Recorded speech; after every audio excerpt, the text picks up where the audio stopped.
Mun kula terangno kiamat ki, soal kiamat itu seru wis ora usah ndelok.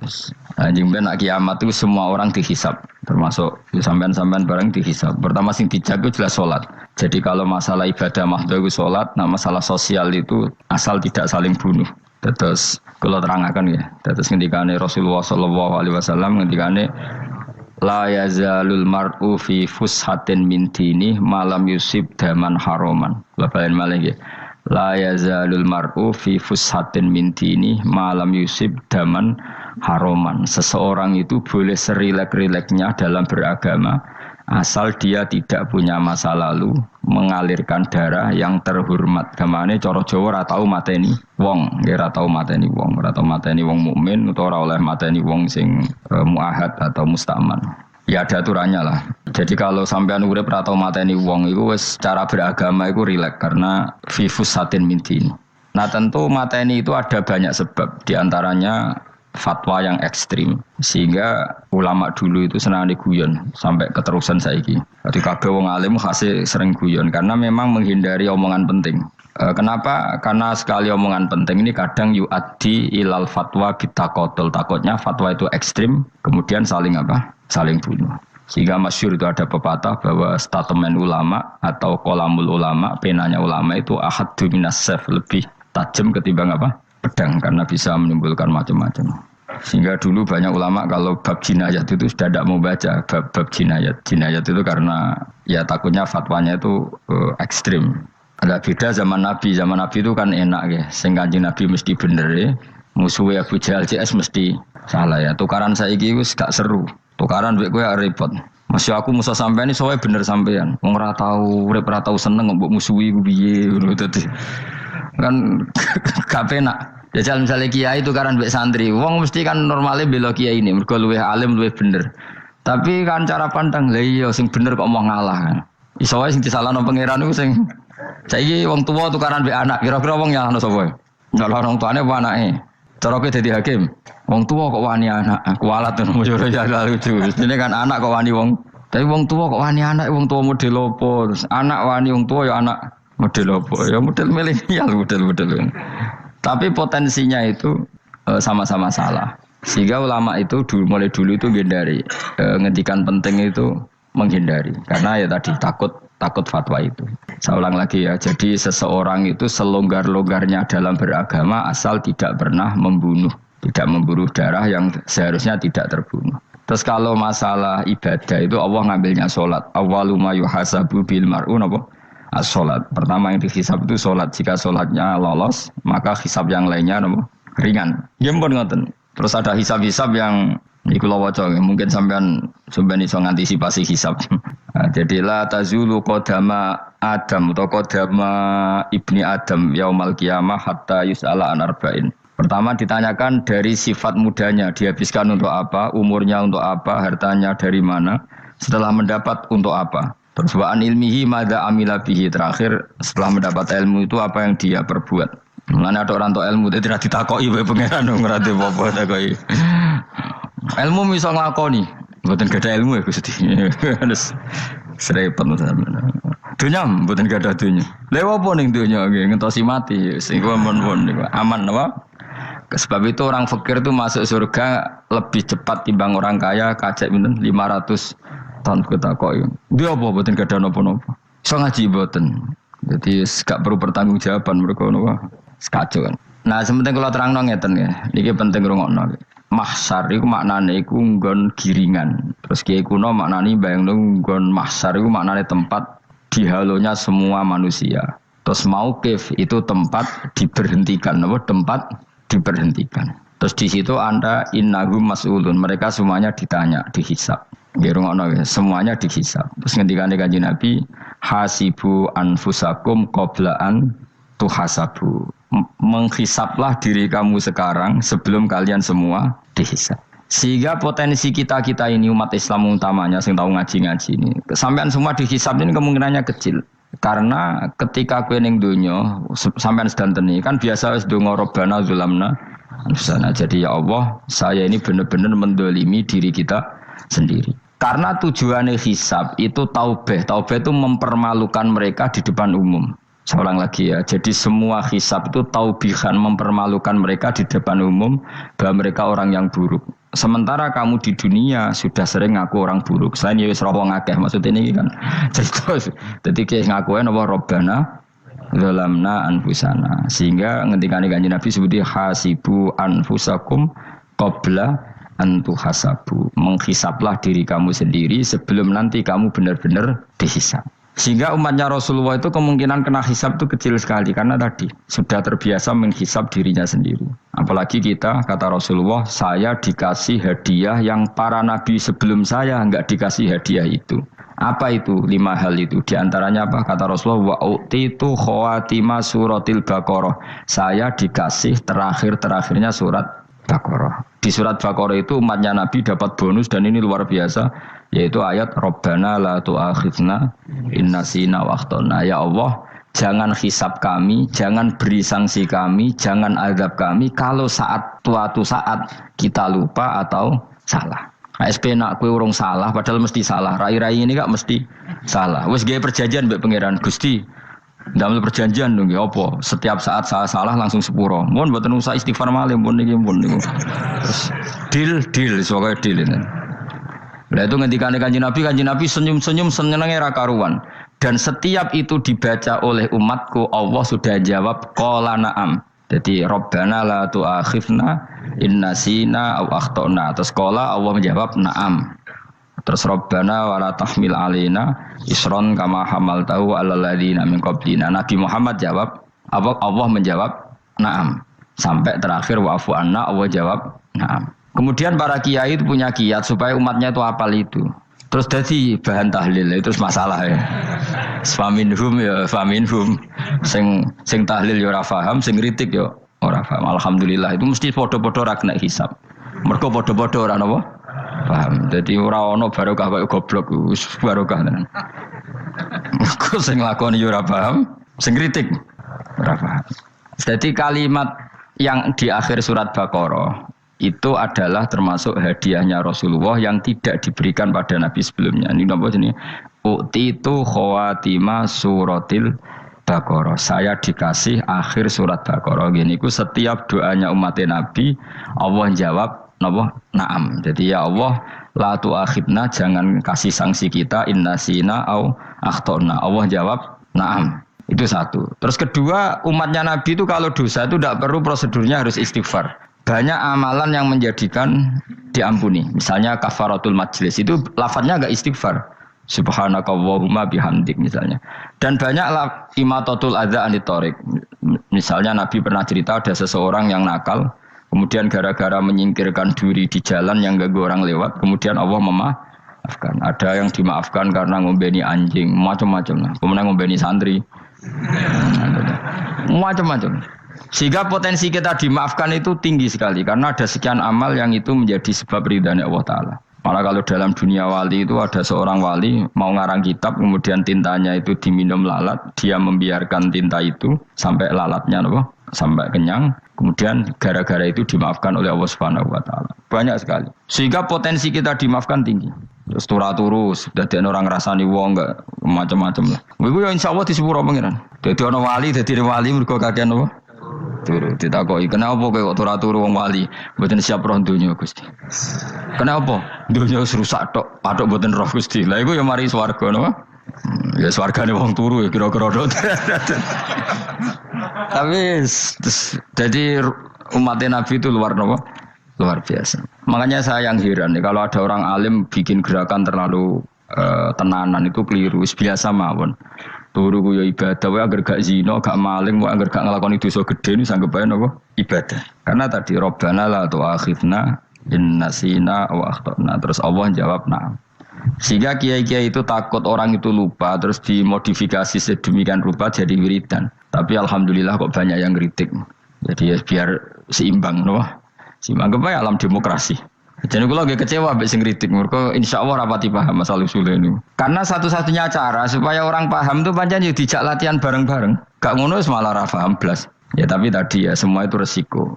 Zaman Nabi Sugeng nek ana ibadah sunat dilakoni terus, Nabi yo duka, kuwatire dianggap wajib. Tapi nak ora dilakoni blas Nabi yo duga wong sunat ora tau dilakoni. Jadi sudah alhamdulillah sekarang ono sing ngritik, ono sing setuju biar seimbang no. Wong padha ora paham wae napa? Padahal makna ayat itu luar biasa. Rabbana la tu'akhizna in nasina wa akhtana. Terus kedua, Rabbana wala tahmil alaina isran kama hamaltahu alal ladina min qablina. Ya Allah, jangan beri beban kami sebagaimana Engkau memberi beban kepada orang sebelum kami. Dulu itu kalau ada orang yang salah, itu harus dibunuh oleh orang yang tidak salah. Liyaqtulal bari'u minkum al-mujrima. Supaya yang tidak salah membunuh yang salah. Sehingga ketika umatnya Nabi Musa menyembah anak sapi, ijel itu, apa kata Allah? Fatubu ila bari'ikum faqtulu anfusakum. Kamu syaratnya tobat harus saling membunuh, yaitu orang yang terbebas dari dosa itu membunuh yang tidak dosa. Masyhur itu. Terus Allah mengirimkan mendung yang pekat, terus gelap. Ketika gelap itu yang al-bari, yang enggak dosa, mengeksekusi yang dosa. Sekarang kan enggak, paling tangkap KPK.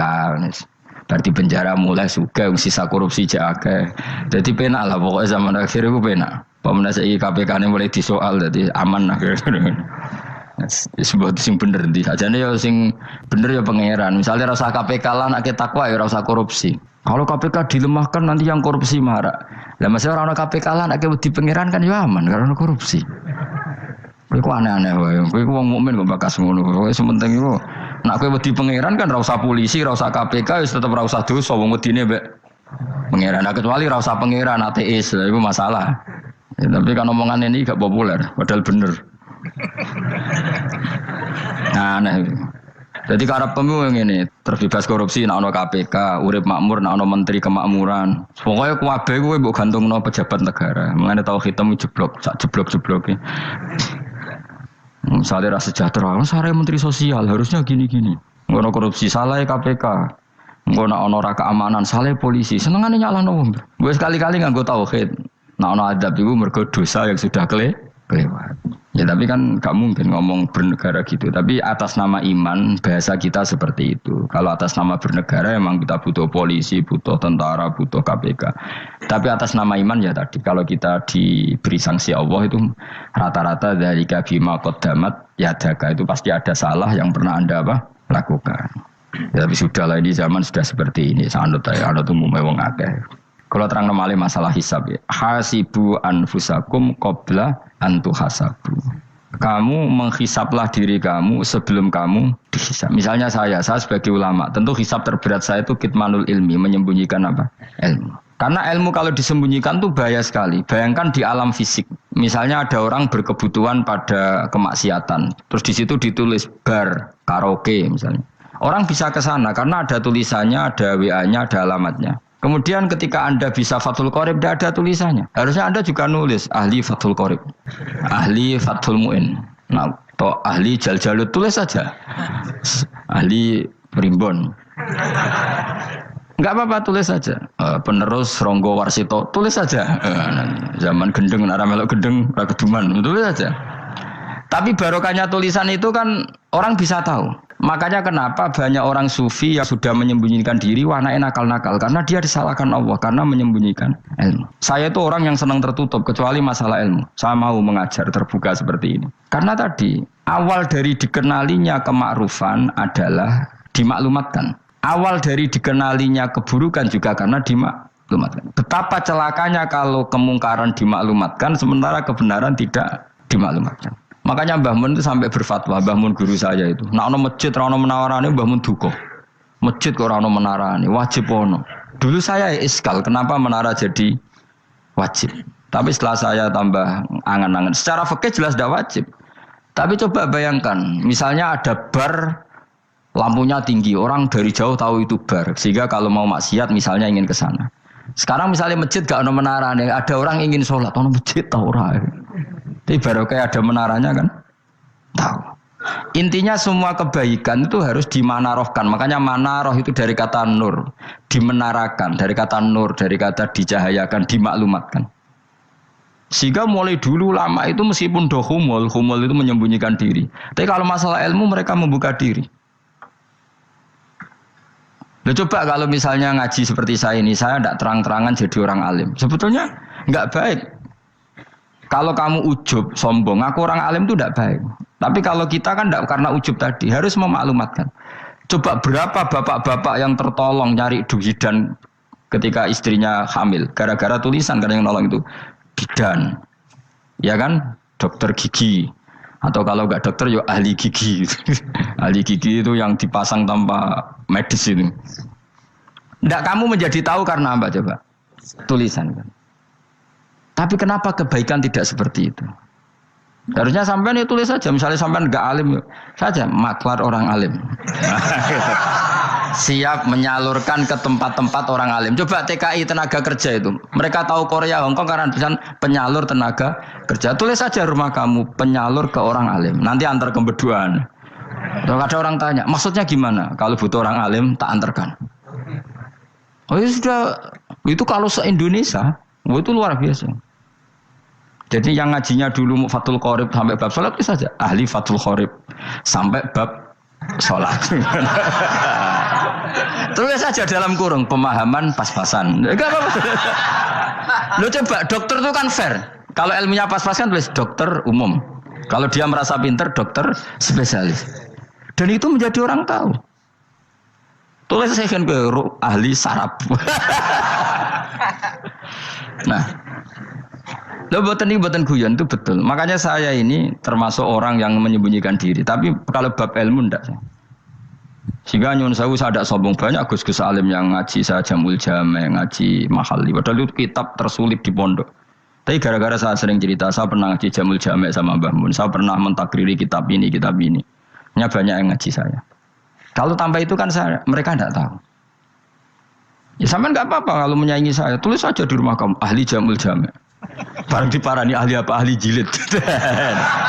Maksudnya kalau kitab kamu rusak bawa sini. Ya nggak apa-apa. Nah, sehingga syarat utama jadi nabi itu sebetulnya memaklumatkan diri. Ya saya ulang lagi. Pertama nabi jadi nabi syaratnya apa? Memaklumatkan diri. Sehingga pertama beliau jadi nabi naik gunung Sofa, kemudian ya maksara Quraisyin halummu ilayya, wahai orang Quraisy kesini. Terus nabi mulai manggil satu-satu, ya bani Abdi Amanaf kesini, ya bani Fihr kesini. Terus saya ini adalah an-nadhirul mubin. Saya sekarang diangkat jadi nabi. Terus Abu Lahab marah-marah, tabbannaka ya Muhammad alihada jama'tana. Muhammad kamu itu orang sial, kita enak-enakan tidur gara-gara kamu manggil kita datang, ternyata hanya untuk urusan seperti ini. Makanya terus ada tabbat yada abi labi watab. Tapi yang iman kemudian tanya, Muhammad kalau kamu setelah jadi nabi misinya apa? Saya diutus Allah untuk kamu menyembah Allah, tidak boleh menyekutukan Allah. Dan Allah memerintahkan kamu afaf itu meninggalkan zina, meninggalkan maling, gini-gini. Coba kalau Nabi tidak memaklumatkan diri, jadi Nabi seklunak-klunus, ketemu wong monggo nggih. Ada temu dia nggih. Sengerti nak Nabi ku sapa sih?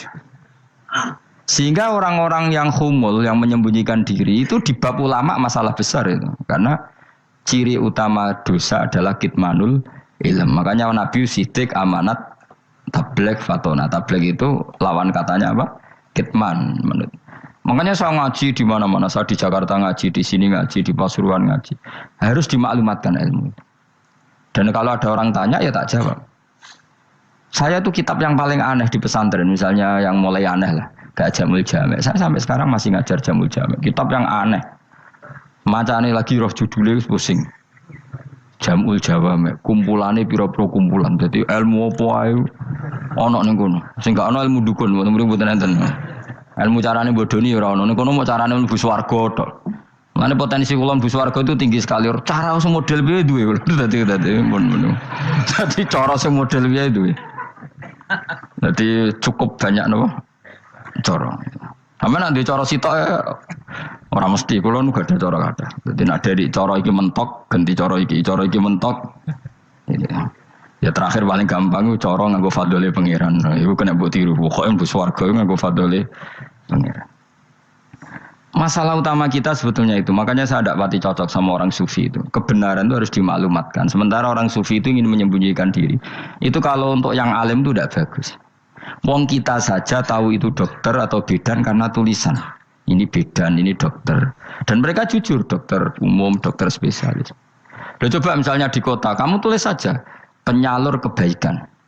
Orang yang ingin mondok Oh pondok pilihannya ada, Sarang ada, Pelosok, Lirboyo. Kalau saya ke sana gimana? Oh, saya kenal Gusnya. Tak anter.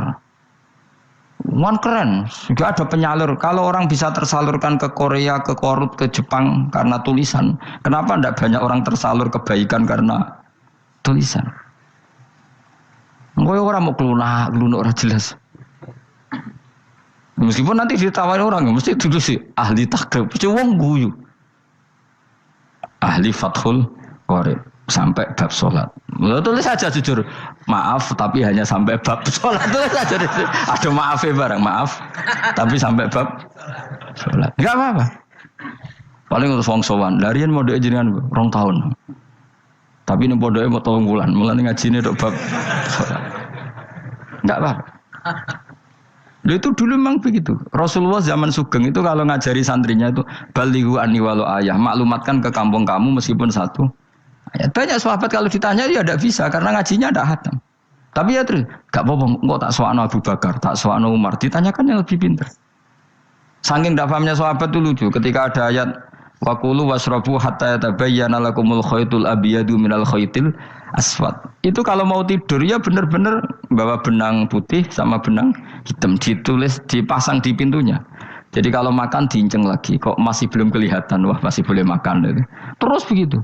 Kalau sudah mulai syuruk, mulai padang, wah berarti sudah imsak.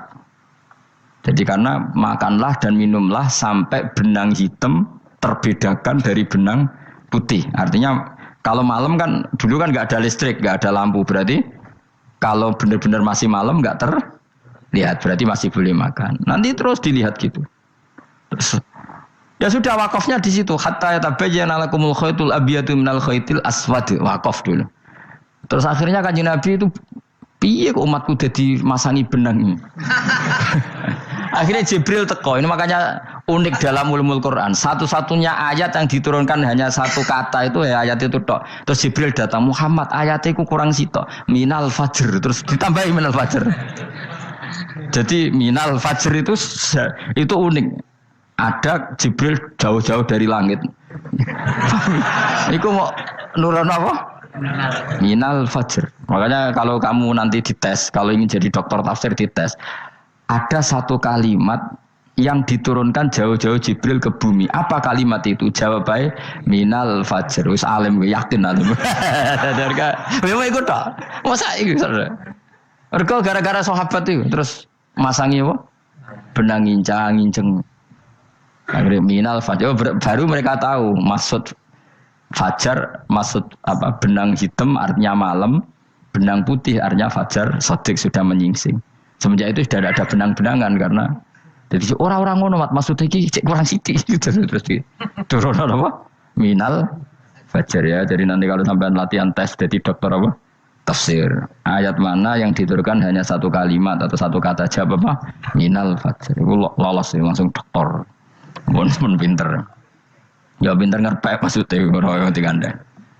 Lah nanti hubungan kita dengan Allah ya seperti itu.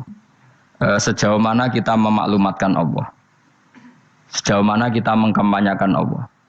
Saya berkali-kali bilang, saya kemarin kan di Korea, itu sebetulnya saya yakin hanya doa saya. Saya sering berdoa, ya Allah, Engkau dipuji di langit dan di bumi. Lalu kalau di bumi ateis, itu caranya kayak apa? Dulu saya itu terobati karena Uni Soviet setelah persemakmuran banyak menjadi negara Islam. Berarti itu bukti bahwa Allah pun dipuji di bumi Uni Soviet. Lalu yang kayak Korea kayak apa? Ternyata betul Koreanya tetap ateis, tapi gara-gara diserbu wong Indonesia. 49.000 wong Indonesia ning Korea Selatan. Iku mbok gawe sing salat separuh, iku cek pira? 24, kira-kira ya digawe 20.000. Wis 20.000 salat kabeh, tahlilan kabeh surwame. Lah kok sing ngritik tahlil muni sunah Rasul tok surwame. Pokoke rame lah walhasil. Itu tahlilan wah itu enggak ada hadisnya. Gak apa-apa sing penting muni hadis sing sitok tahlil muni hadis ya ibadah, tahlil ya ibadah. Mbok lah soal kok bener ding totalan guri sing penting rame. Maksudnya sementing rame ngomong visi Islam. Itu Islam tahlil sitok Islam sunnah Rasul gak masalah. Wong ape yakin bener saiki ya ora ono klarifikasi. Tapi sementing kan kabeh ngomong tentang Islam. Artinya gini, Allah punya cara untuk supaya bumi Korea itu ada yang bertasbih bersujud. Mil'us samawati wa mil'ul. Allah tidak kurang cara. Golek wong kedonyan ditawarik ke sana demi uang. Bareng wis ning kono dielingno pangeran. Segawe masjid, kontrak masjid macam-macam lah, masjid kontrakan ning Korea. Nang kene ra ono masjid. Pusing. Saya pernah ngisi di satu masjid itu gambare pintu gerbangnya bukan salib kan. Ternyata tingkat 1 itu gereja, tingkat 2 bar, tingkat 3 masjid. Kadang ya kebalikan masjid, bar, gereja. Satu gedung. Jadi malaikat saya tidak tahu lewatnya gimana itu kalau nggak tahu itu cara lewat gimana karena malaikat bagian rahmat itu nggak bisa dia lewat salib. Tapi dia harus menulis ganjaran yang sholat. Nggak tahu saya lewatnya dari mana karena itu. Ya tentu dia punya cara lah, tapi yang jelas ya agak bingung ini gimana. Itu pernah yang tingkat 2 itu bar pas aktif. Ada santri yang ya pekerja imane pas-pasan. Kalau nate wis badhe Jumatan, mlebu bar pas aktif wae wong ayu. Meh wera Jumatan, mergo mau tingkat 2 bar, tingkat 3 masjid. Itu ana khutbah yang barnya tetap main, ada bar yang masjidnya tetap khutbah. Itu masuk bar. Sudah Jumatan apa ning kene wae.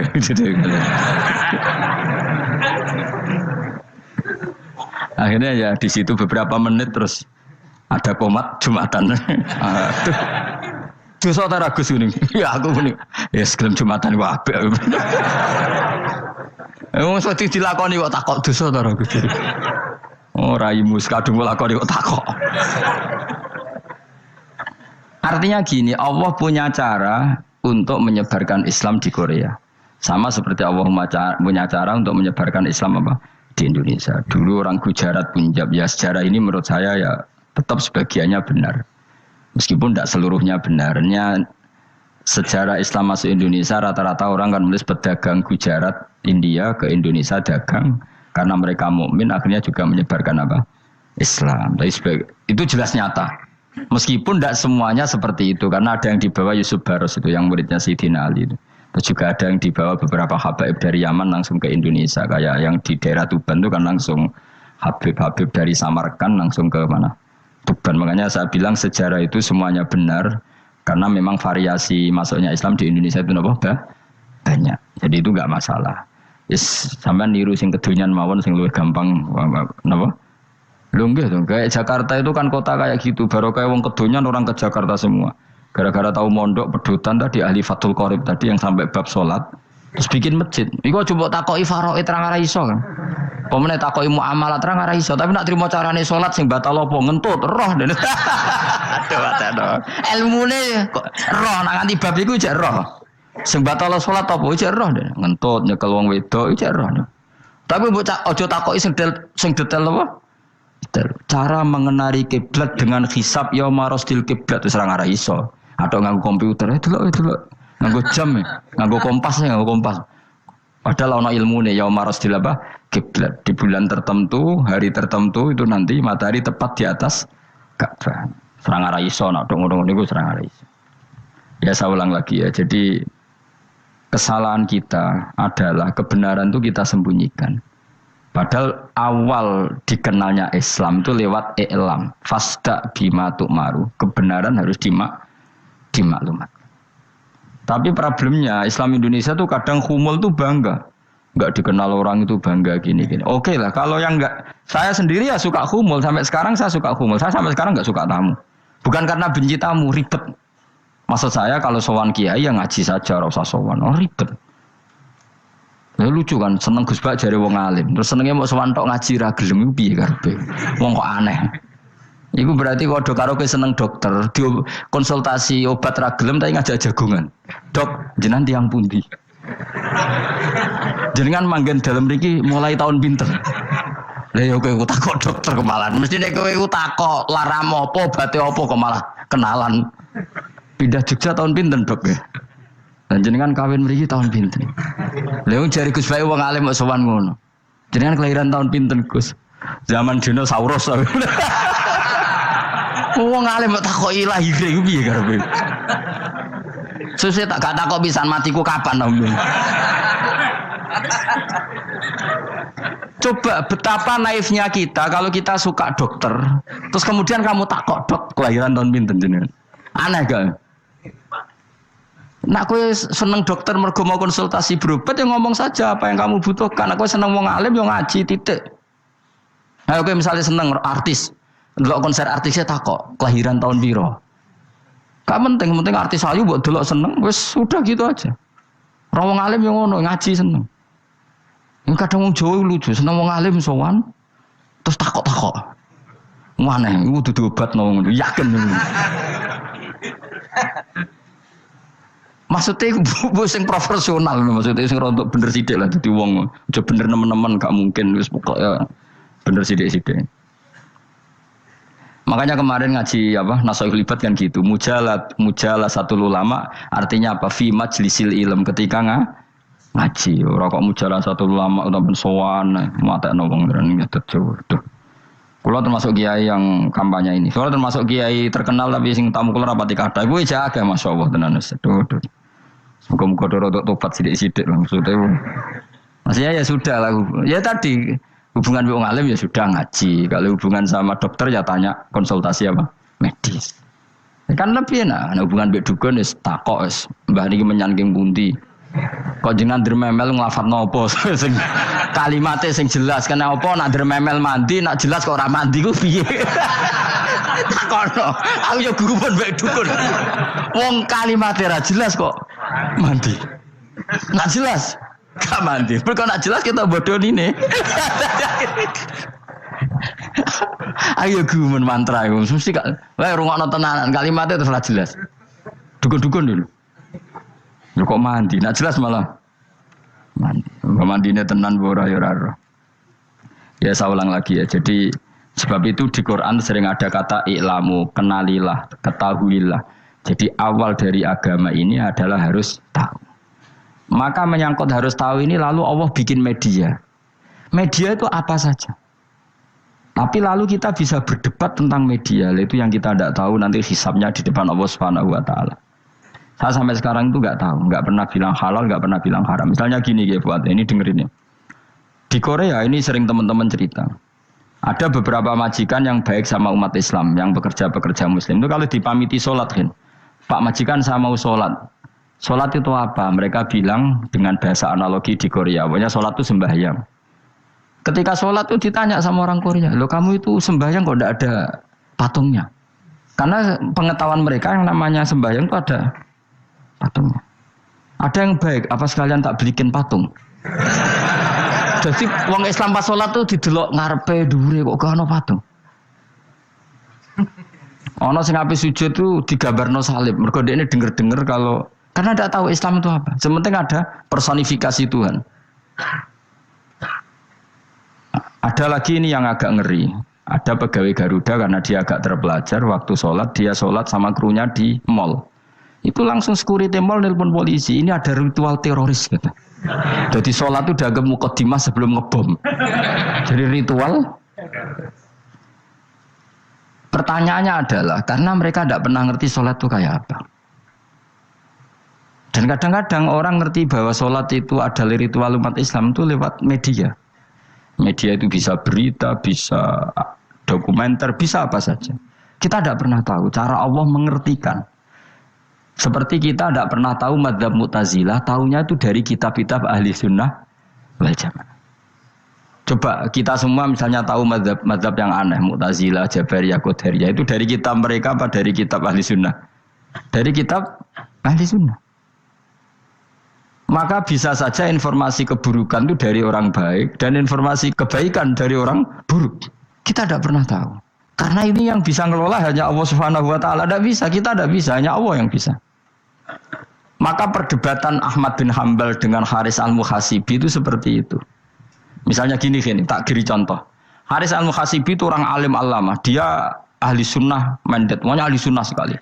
Dia mau ngarang kitab tentang dia menentang Mu'tazilah, menentang Qadariyah, menentang Syiah.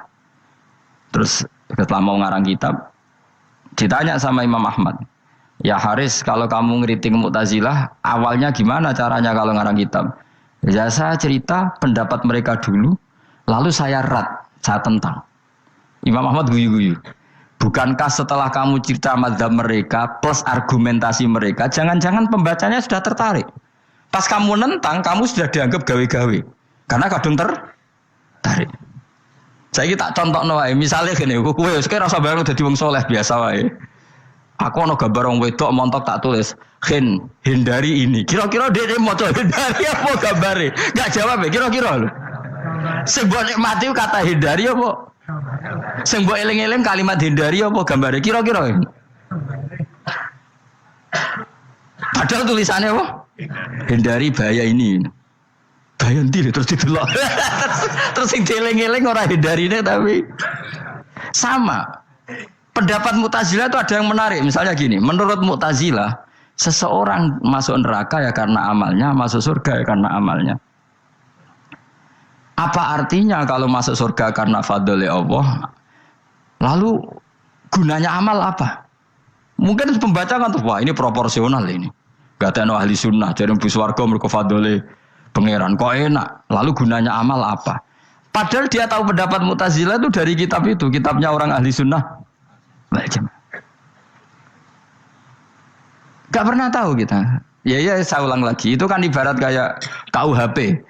Kamu baca KUHP draft, terus kamu cocok. Kamu mesti nyalahkan yang demo. Atau baca buku selebaran orang demo, kan terserah kamu. Kamu kan punya akal, kan tetap milih. Tetap milih. Problemnya kata Imam Ahmad itu, ketika kamu menceritakan pendapat Mu'tazilah, bisa-bisa orang itu kadung tertarik. Ketika mulai kamu tentang, orang itu gak tertarik sama penentangan kamu.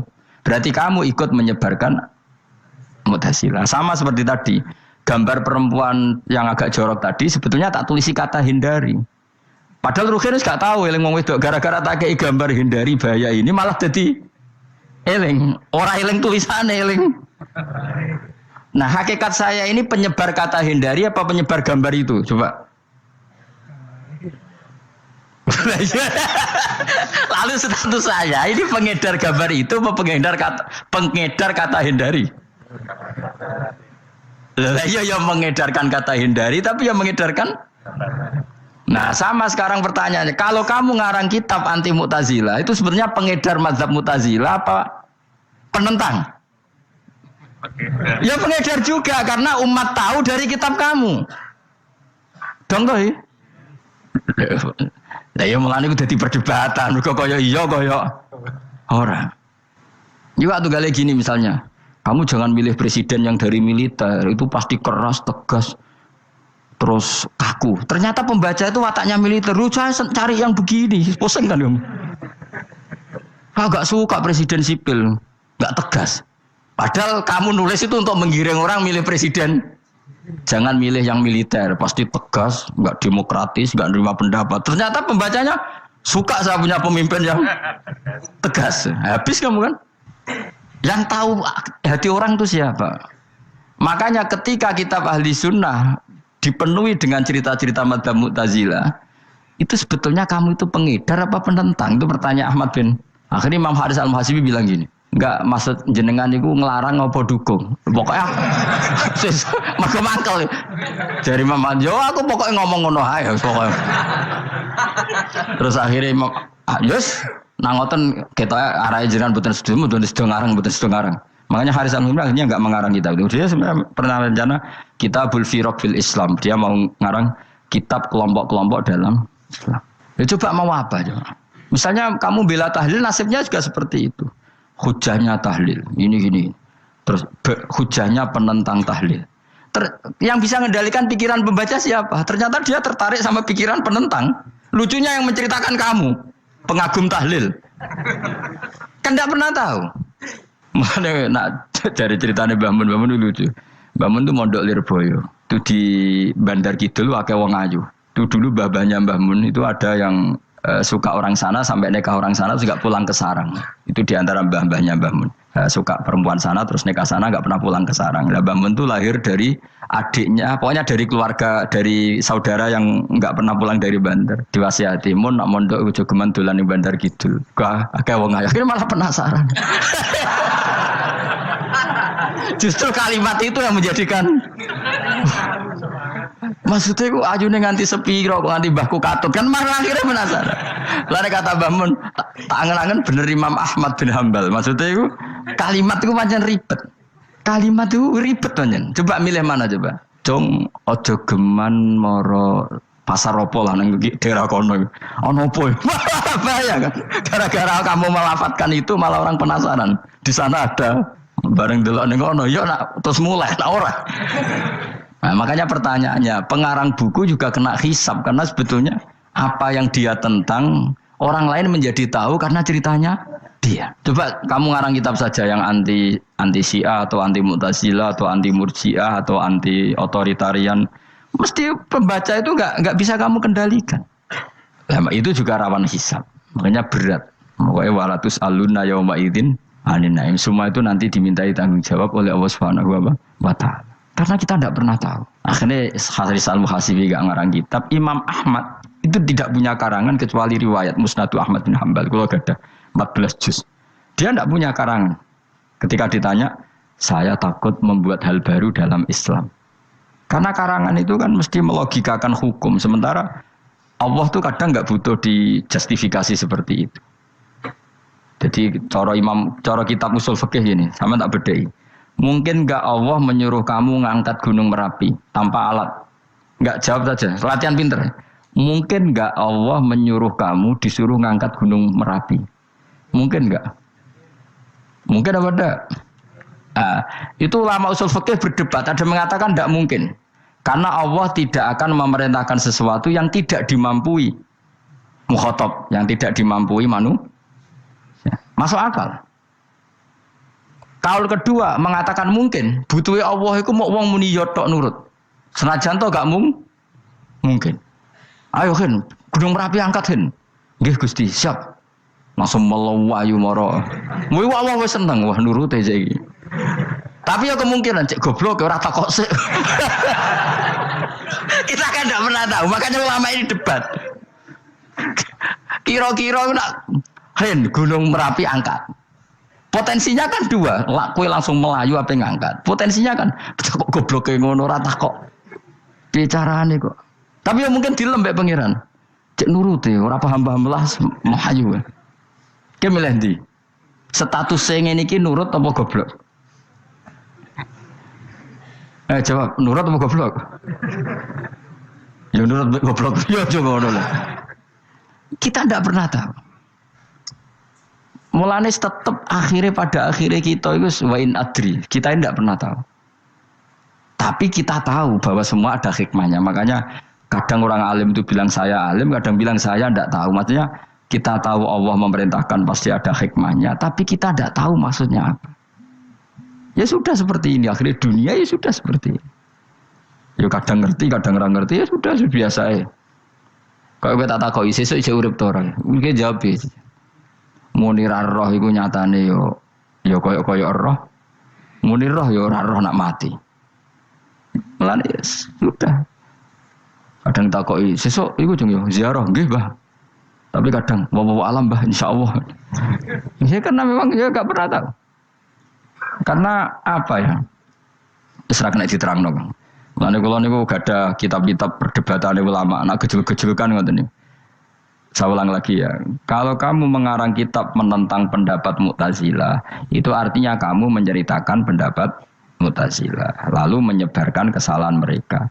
Pertanyaannya, pembaca pertama kali tahu pendapat Mu'tazilah gara-gara cerita kamu. Itu sama, pembaca tahu gambar perempuan gara-gara edaran kamu. Meskipun kamu menulis hindari, tapi kan menjadi tahu. Kamu berarti penyebar kata hindari apa penyebar gambar? Apa penyebar kata hindari? Itu ibarat kayak gini, ada anak kecil baru umur SMP kamu nak hindari narkoba. Bentuknya kayak ini loh nak.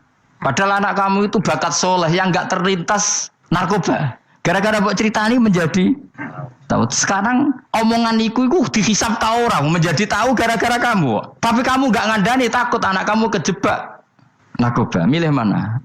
Bingung tuh ke? Wingi-wingi ra bingung ora tau mikir. Maksudnya ya terus. Aku ya gumun, wong ora tau mikir kok do urip. Jadi ya sudah. Enggak angel pancen urip ya angel. Emane ngaji ben ngaji. Ngaji minal fajr. Minal fajr.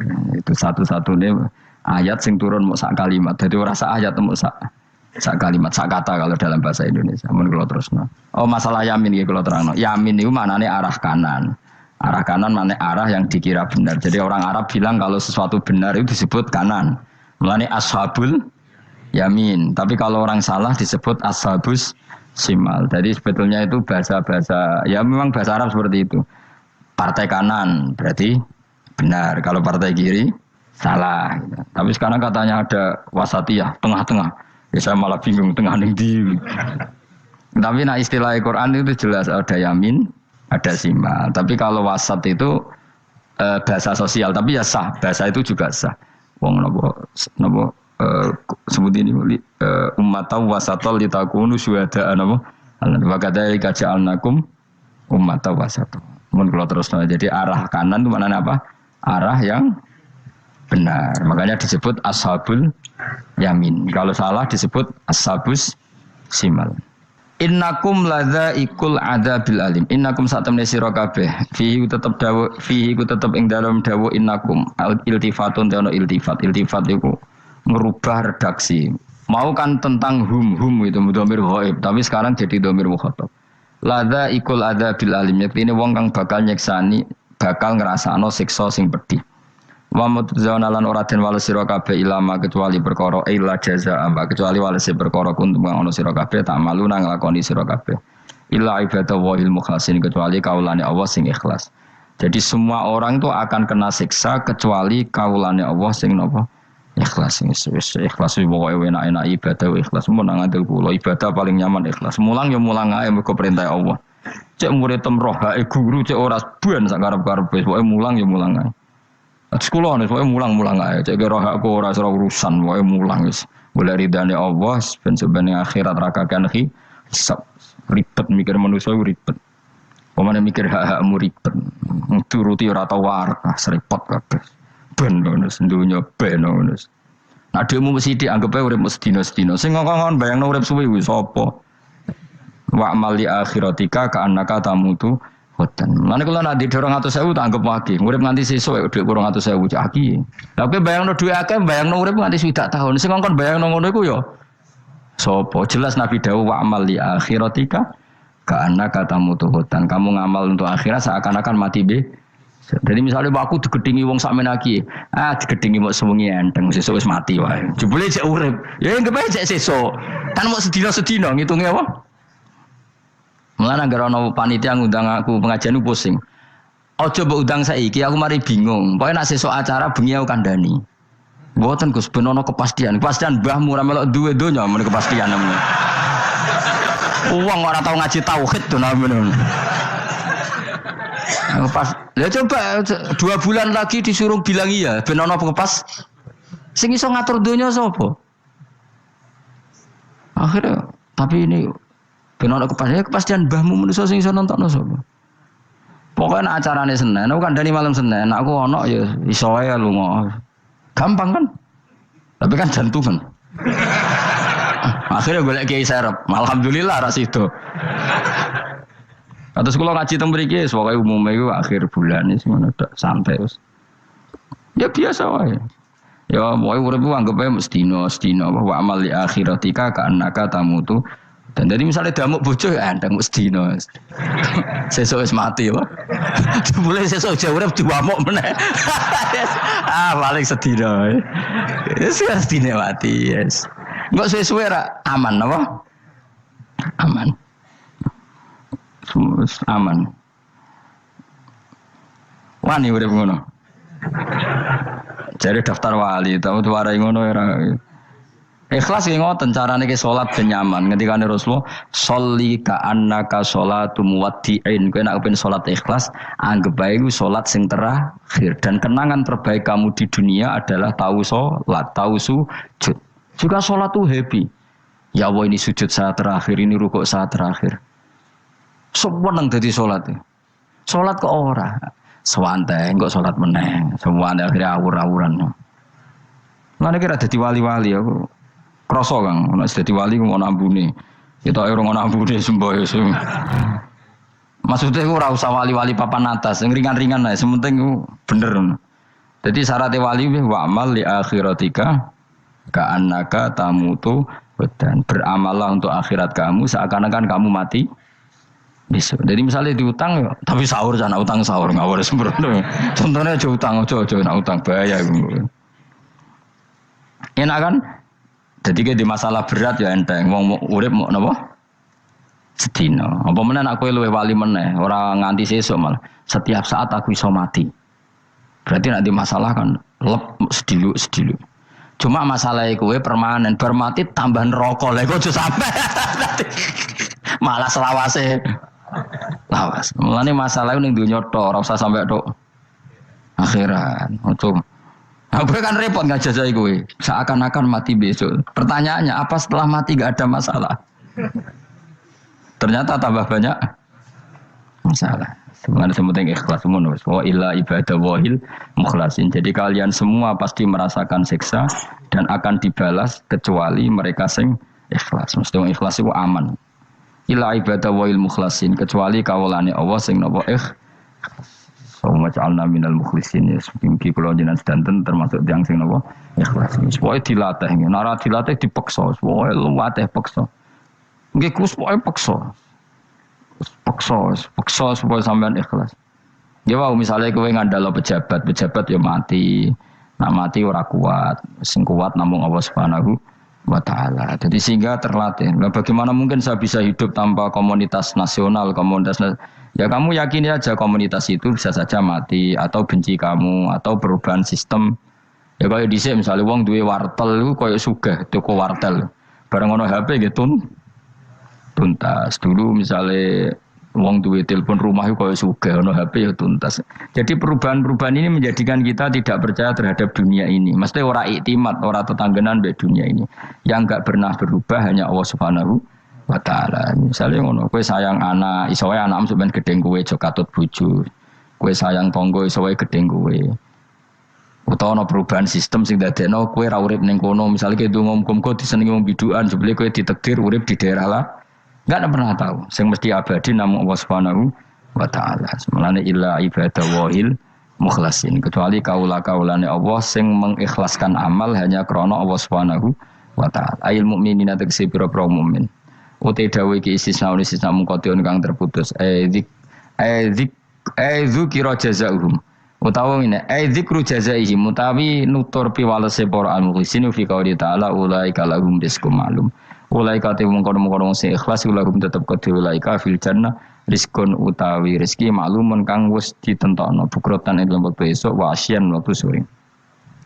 Rupane rezeki apa fawakihu iku pira-pira buah-buahan badalun dadi badal au bayanun utawa menjelasno rezeki maring rezeki. Bahwa tekang aran fakihah utawa utawi arisku ngrupa fawakih ma perkara. Yuk kalau kang den pangan apa mata lagu dan krana enak-enakan lali hifdzi sihatin. Ora kok krana jaga kesehatan. Jadi ning swarga iku mok sifate pakanane mung go enak-enakan tok, ora ana makanan pokok. Mergo makanan pokok kowe mangan beras ning Indonesia kan go ketahanan fisik. Sementara di surga tidak perlu ketahanan karena dijamin fisik kamu abadi. Paham bisa ulang lagi ya. Kalau di dunia kan kayak butuh mangan pokok supaya mempertahankan fisik. Karena fisik kamu rawan rusak kalau tidak makan makanan pokok. Sementara di surga fisik kamu tidak mungkin rusak sehingga tidak perlu makanan sing pokok. Kabeh sifatnya makanan mau gue enak-enakan tok.